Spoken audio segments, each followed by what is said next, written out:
She thought he was just another passenger, just another man with a fancy suit and an attitude.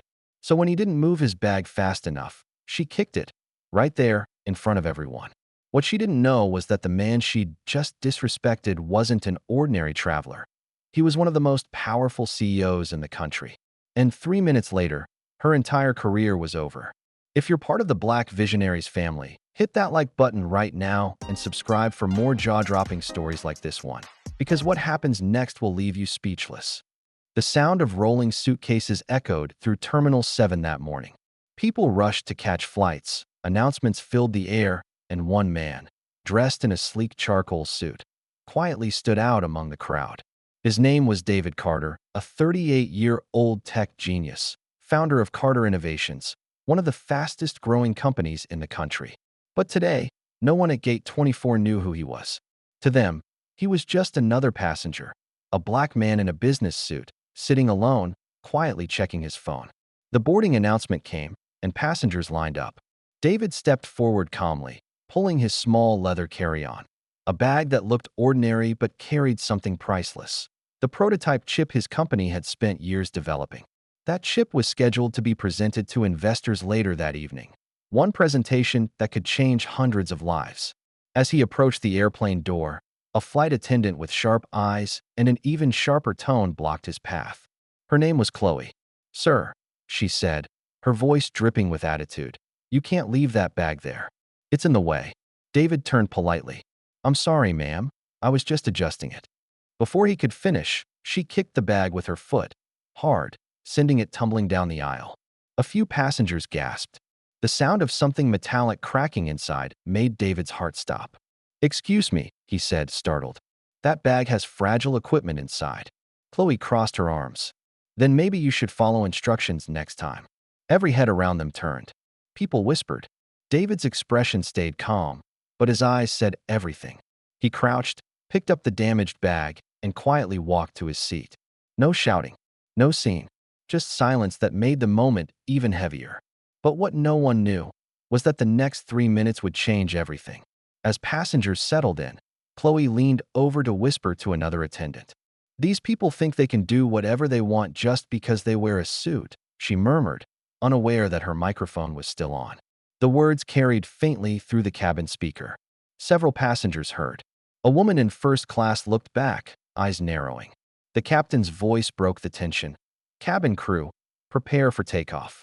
David sat in seat 3A, gazing out the window, his jaw tight. He wasn't angry for himself. He was angry at how familiar this felt. The looks, the assumptions, the quiet disrespect masked as procedure. 2 seats behind him, a teenage girl tapped her mom and whispered, "Isn't that the guy from the news? The one who made that AI translator app?" Her mom pulled out her phone, looked closer, and froze. The headline read, "David Carter becomes youngest black CEO to lead a Fortune 500 tech company." Within seconds, half the cabin realized who he was. Phones came out. One man whispered, "Wait, that's him." The energy shifted instantly. Even the co-pilot walking by noticed the stares. But the one who noticed last was Chloe. A few minutes after takeoff, Chloe walked down the aisle with forced confidence, pretending nothing had happened. When she reached row 3, David looked up politely. "Miss," he said, calm but firm, "I believe your actions earlier were unnecessary and disrespectful. I'd appreciate if we could talk after landing." She gave a fake smile. "Sir, I'm just doing my job. You people always overreact." The entire row went silent. A man across the aisle frowned. "Excuse me," he said. "That was out of line." Chloe rolled her eyes. "Mind your business." David didn't reply. He simply opened his laptop, connected to the plane's Wi-Fi, and typed a short message. By the time the plane reached cruising altitude, that message had already reached the airline's corporate inbox, flagged as priority, urgent. Because the man she just disrespected wasn't only a CEO, he was also a major partner of the airline's software supplier. Within 3 minutes, while passengers were still settling in, the cockpit received a coded message from headquarters. The captain looked at his co-pilot, confused, then paged Chloe to the front. "Chloe," he said quietly, "we need to talk." She smiled, thinking it was about some routine duty. But the look on his face wiped that smile away. As the plane descended toward Chicago, the cabin lights dimmed.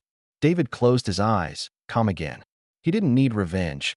Life had already arranged it for him. When they landed, passengers waited to exit. David stood, picked up his scuffed briefcase, and turned to leave. But before he could, two airline officials stepped on board. They walked straight to Chloe. "Ms. Adams," one said. She looked puzzled. "Yes. You're relieved of duty effective immediately. Please step off the aircraft."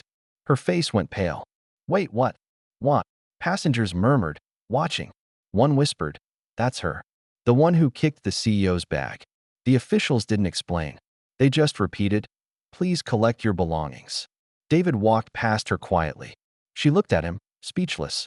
Their eyes met for a second, her pride melting into regret. He didn't gloat, didn't smile. He simply said, "Respect costs nothing," and walked out into the terminal. Outside the gate, a young reporter who'd been on the same flight approached him nervously. "Mr. Carter, that was unbelievable. People saw what happened. What are you going to do next?" David smiled faintly. "I'm going to make my presentation. And I'm going to keep building a world where people are judged by what they create, not what they look like." By that evening, the story had spread across social media. Millions watched the short clip of the flight attendant kicking the CEO's bag and the quiet way he handled it. Hashtags like #RespectEveryone and #CharacterOverColor began trending. 3 days later, the airline issued a public apology and announced new diversity and sensitivity training for all staff. Chloe never returned to the skies, but the incident became a powerful reminder, a lesson that still echoes online today. Because in the end, it wasn't the flight attendant's uniform or the CEO's title that mattered. It was the truth that no matter where you come from or how powerful you think you are, how you treat people will always define who you are. And sometimes, karma doesn't take years to arrive. Sometimes it just takes 3 minutes. Never underestimate anyone, because respect costs nothing, but it can change everything. If you enjoyed this story, hit that like button and subscribe for more powerful stories right here on Black Visionaries. See you in the next one.